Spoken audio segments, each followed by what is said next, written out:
that we will need to vote on today. There are three in particular: the approval of our meeting minutes in September, the continuation of the Ergonomics Center of North Carolina, and approval of a new policy on transfer credit. Provost Arden, would you share just a few remarks before we proceed with the vote? Sure. I want to speak specifically about the new policy on transfer credit.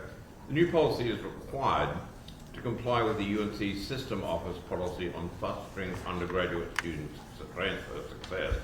The policy memorializes NC State's threshold and processes for evaluating transfer student transcripts. This policy also sets forth the deadlines for NC State to review and evaluate the transcripts and the process for students who appeal equivalency determinations. In partnership with the colleges and academic departments, Enrollment Management and Services evaluates the transferability of courses and their equivalencies unless specific accreditation standards or discipline requirements necessitate a different threshold. Transfer course equivalencies are met when, in general, 70% or more of the course content from the course at another institution aligns with our course content. This policy supports NC State's commitment to improving the transfer experience, credit transparency, and timely degree completion for undergraduate students. Thank you, Chair. Thank you for those comments. Are there any questions about the consent agenda before we proceed? Okay, hearing none, do I hear a motion to approve the consent agenda? Stafford, so moved. Is there a second? Hearing, second. Any discussion or debate? All in favor say aye.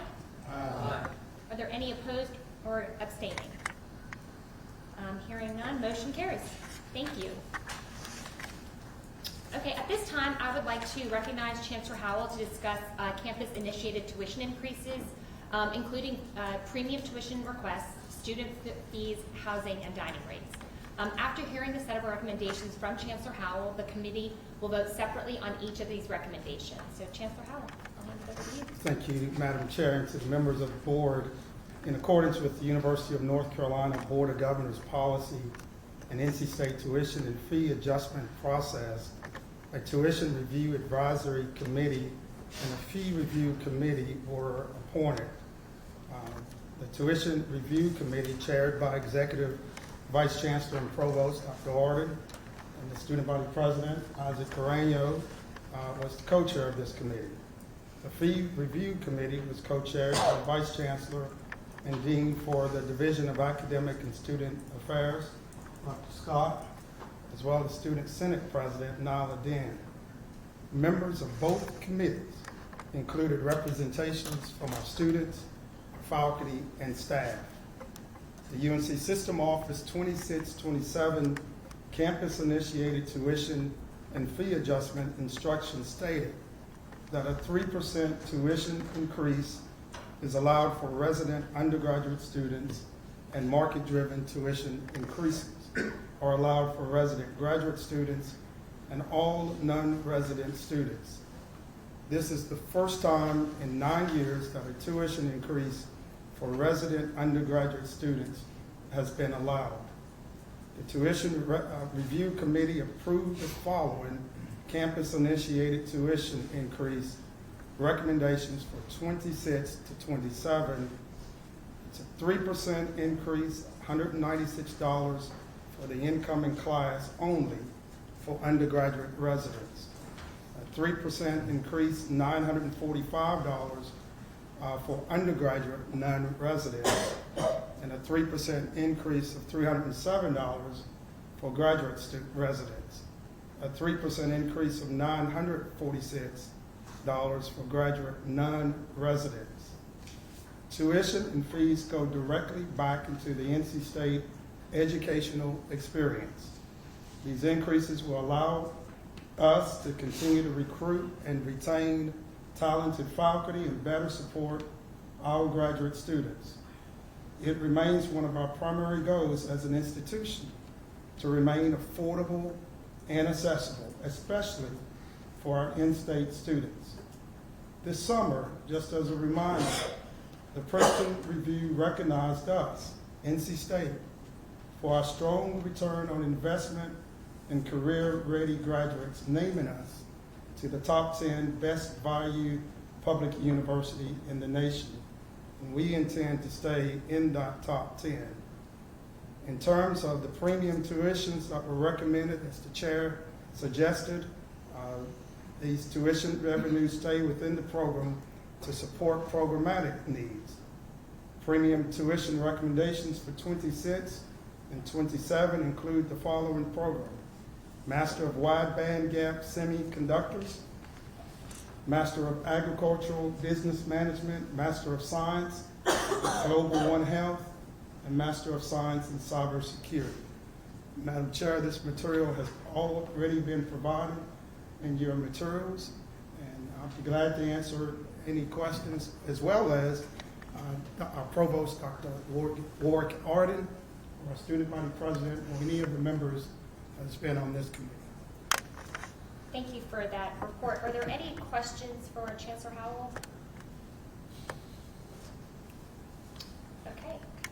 Well, hearing none, do I hear a motion to recommend to the full board approval of the 2026-2027 campus-initiated tuition increase recommendations and premium tuition increase recommendations as outlined in Chancellor Howell's recommendation? Safford, so moved. Is there a second? Second. Any discussion or debate? All in favor say aye. Aye. Any opposed or abstaining? Motion carries. Thank you. And as I mentioned, we're voting on these individually. So the next is, can I hear a motion, or do I hear a motion to recommend to full board approval of the 2026-2027 fee recommendations as outlined in Chancellor Howell's recommendation? Safford, so moved. Is there a second? Herring, second.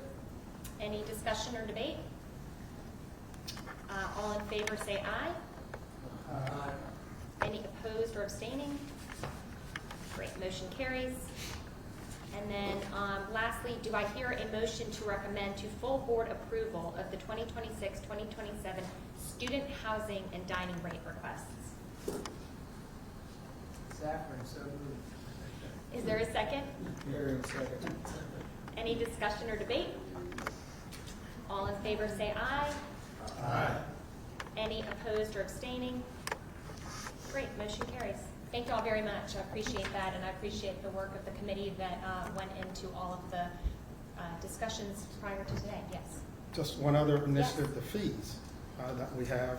The Fee Review Committee recommended approval for the student government fee increase of $1, student senate operation fee increase of $5, ed and technology fee increase of $13, and transit fee for our Wolf Line bus service increase of $4 a year, bringing a total increase to about $23 increase. And I think you've covered the housing and dining rates already, but that's the only addition to consider. Sorry, I got a little ahead of myself. Great. Thank you for that. And we need a motion for that. I think we voted. Yeah, I think I've separated them and then it went right through them. Okay, great. Well then, I think we can move on to our committee reports because we have several today to cover. The first is back to you, Chancellor Howell, for commencement update. Commencement. Looking forward to my first commencement on December 13th at 9 a.m. at the Lenovo Center. Now, many of you who know that the Lenovo Center is under renovation, so the roving room will be in a different location this year. It will be in the Arena Club restaurant, which is where we really get together for receptions. So we'll start out there instead of down in the basement normally.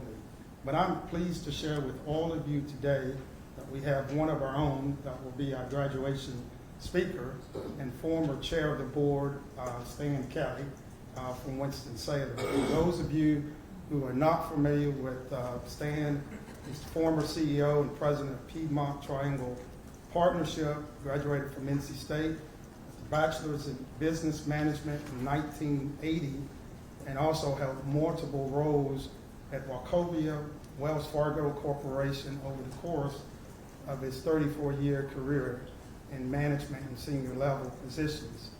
Stan served on this board from 2015 to 23 and has also served on many other NC State related roles, such as the NC State University Foundation Board, Park Scholars Selection Committee, Alumni Association Board of Directors, and the NC State University Endowment Fund Board of Trustees, and many, many more.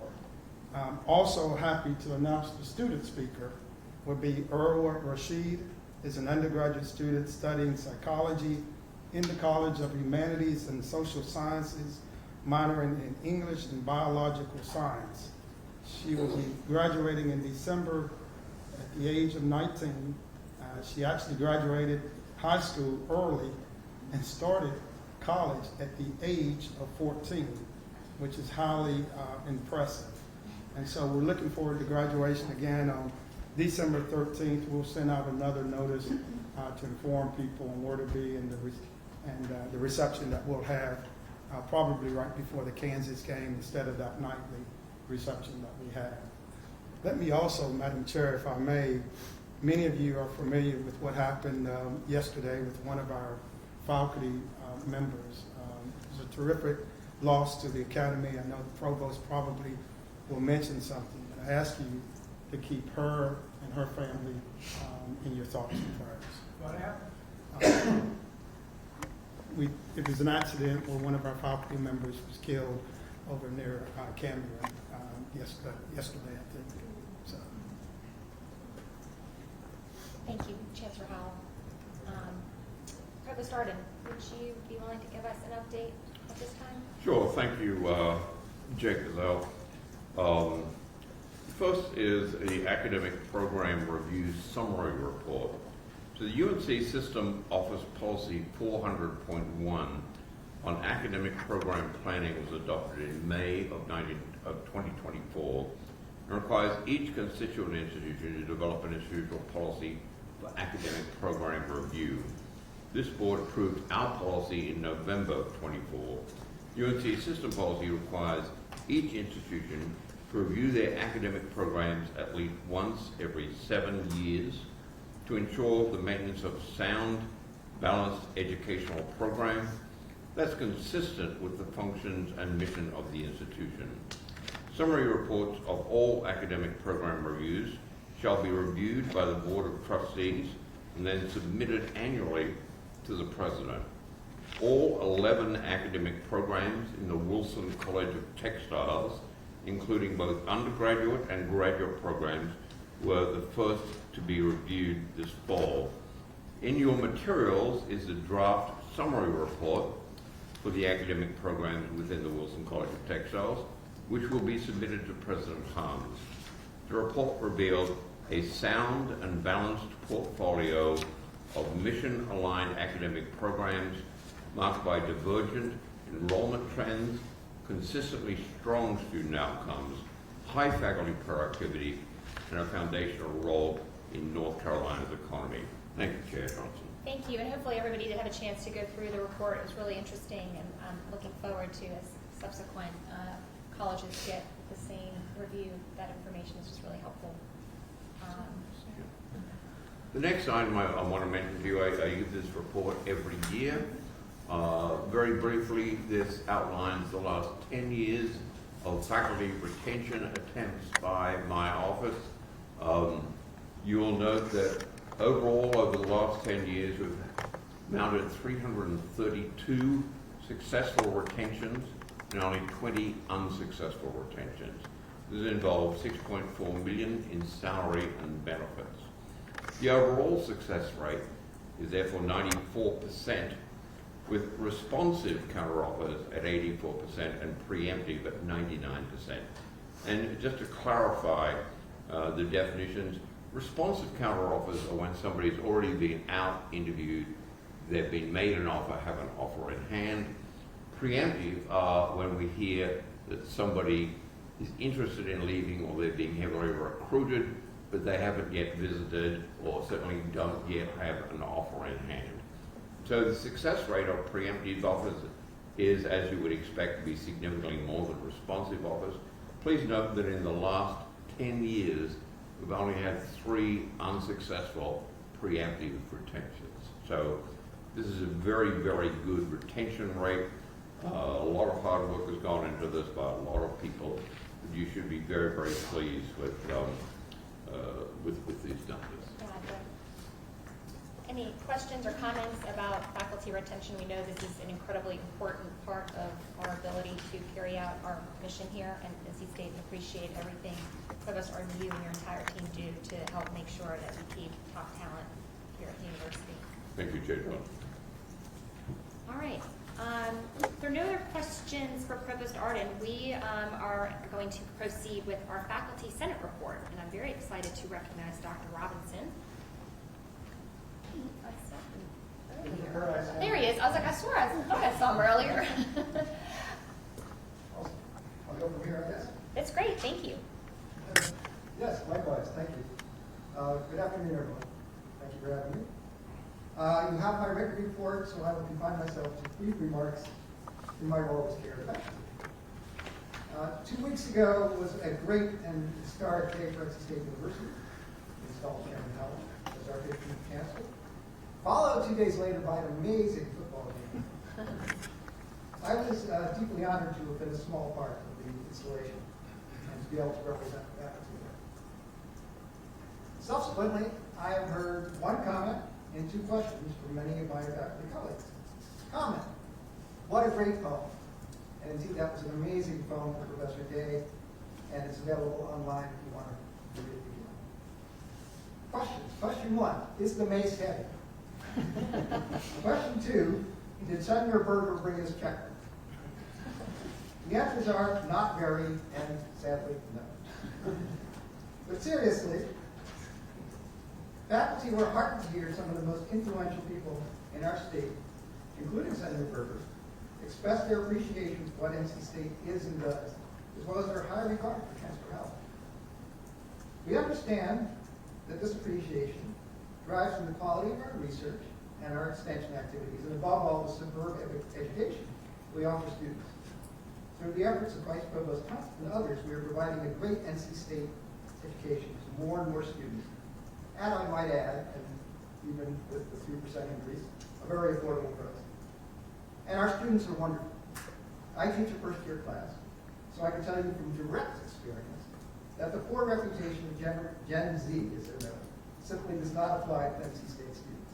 They are smart, they are well prepared, they come ready, willing, and eager to learn. But there sure are a lot. Faculty worry about increasing class sizes, overtaxed facilities, and curtailed one-on-one interactions with professors and advisors, all of which could erode the high quality of NC State education, the high quality of which we are justifiably proud, and that drives the large and growing desire of students to come and for their families to send them.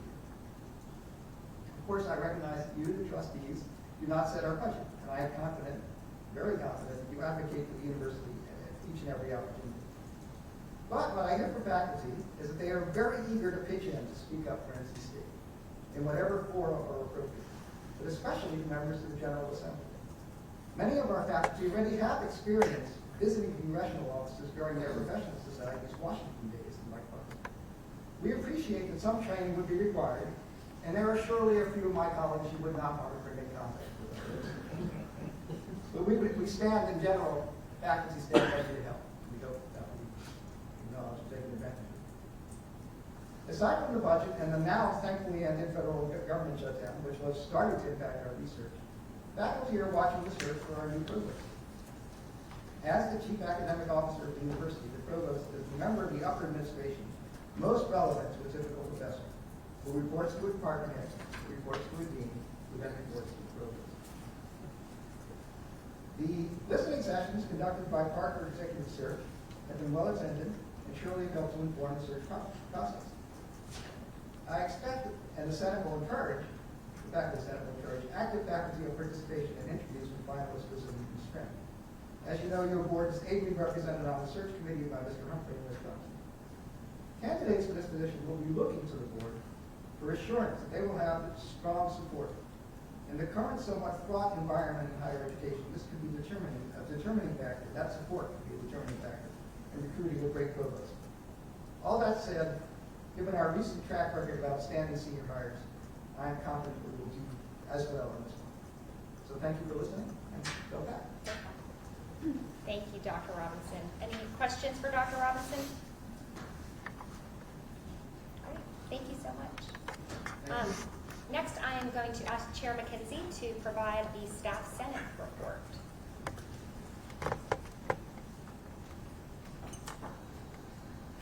Thank you for inviting me here. Again, my name is Jamaica McKenzie. I'm the chair of the Staff Senate. So this semester has been very busy, but a great time to really engage with our staff members.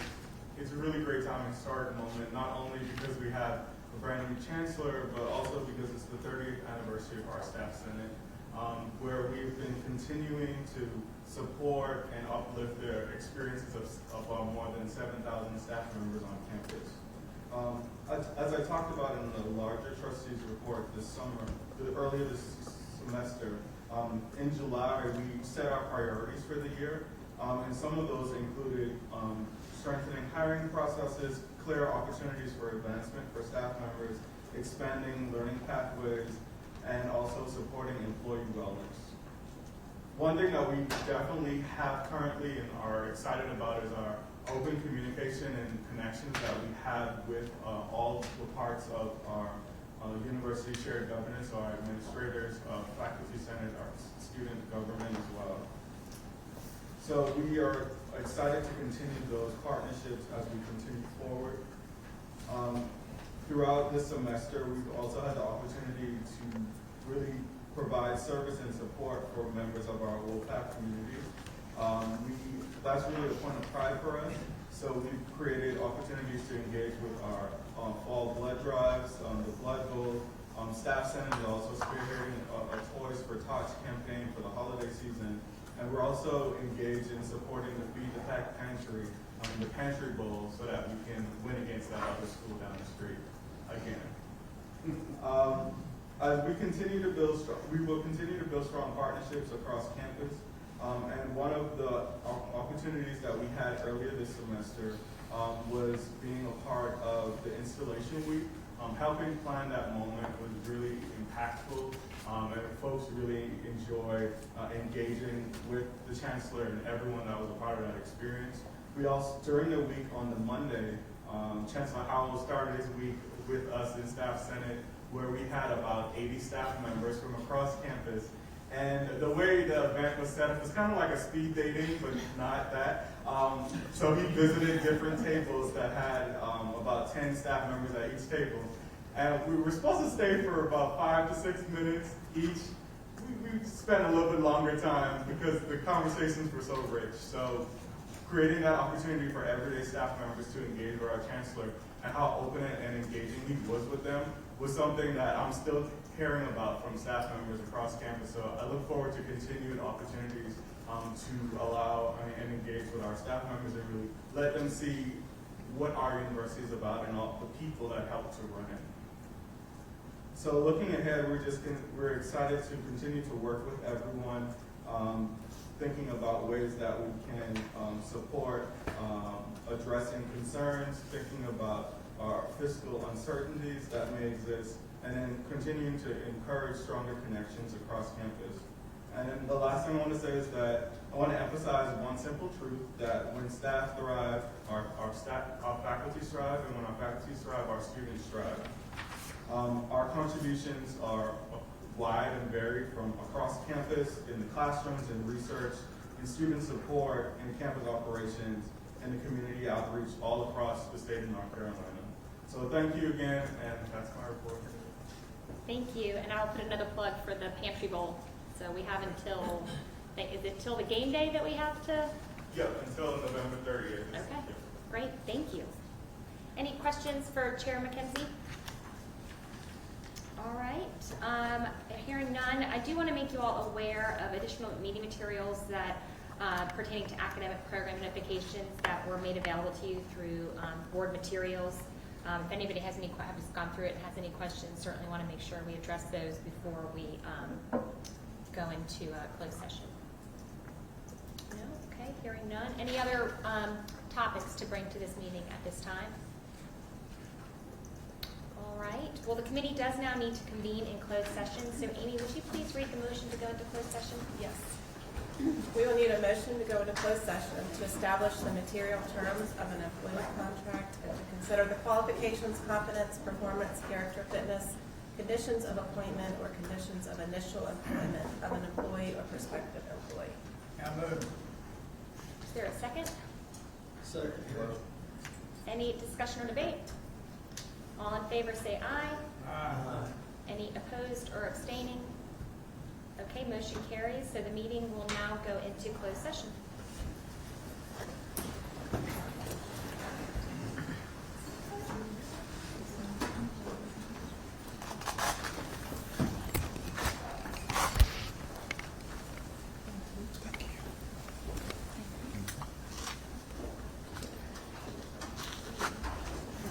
Which ones are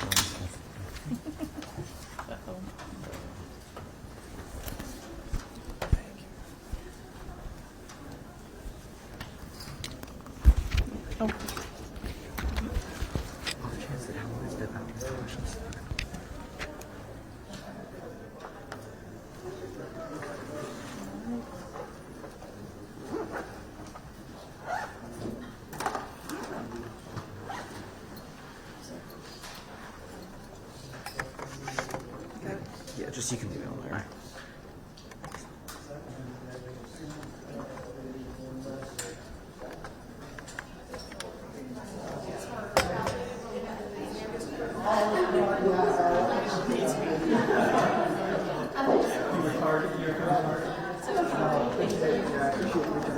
You're